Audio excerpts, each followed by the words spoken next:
মধ্যপ্রাচ্যের উত্তেজনা বর্তমানে বিশ্বমঞ্চে সবচেয়ে বড় এক সংকট হিসেবে দাঁড়িয়ে আছে।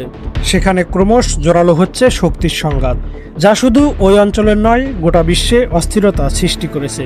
কারণ এই উত্তেজনা যে কোনো সময় ভয়াবহ সংঘাতে রূপ নিতে পারে।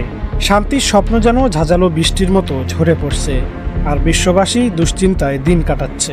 সম্প্রতি মার্কিন যুক্তরাষ্ট্রের B-2 বোমারু বিমান দিয়ে ইরানের 3টি পারমাণবিক স্থাপনায় বড় ধরনের হামলা চালানো হয়।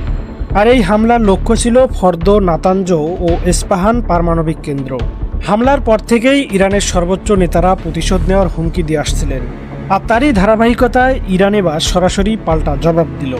ইসরায়েলের বিভিন্ন গুরুত্বপূর্ণ স্থাপনা এবং যুক্তরাষ্ট্রের যৌথ নৌবহরকে লক্ষ্য করে তারা অত্যাধুনিক ড্রোন, ক্রুজ মিসাইল এবং ব্যালিস্টিক ক্ষেপণাস্ত্র ব্যবহার করে ভয়াবহ হামলা চালায়। মার্কিন ও ইসরায়েলি সেনাবাহিনী জানায়, ইরানের ছোড়া এসব মিসাইলের অনেকটাই প্রতিহত করা গেলেও কিছু ক্ষতি হয়েছে।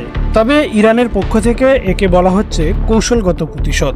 বিশ্লেষকরা বলছেন, যুক্তরাষ্ট্রের নৌবহরকে লক্ষ্য করে ইরানের এই হামলা সংঘাতের মাত্রা আরও কয়েক গুণ বাড়িয়ে তুলবে। এদিকে ইরান আগেই তাদের ভূখণ্ডে যুক্তরাষ্ট্রের আক্রমণের ব্যাপারে সতর্ক করেছিল। আর ইরান এই পাল্টা হামলার মাধ্যমে প্রমাণ করল, হামলার জবাব শুধু কথায় নয়, কাজেও দিতে পারে। ইরানের এই ঘটনার পর যুক্তরাষ্ট্র তাদের ষষ্ঠ নৌবহর এবং শক্তিশালী রণতরী মোতায়েন করেছে।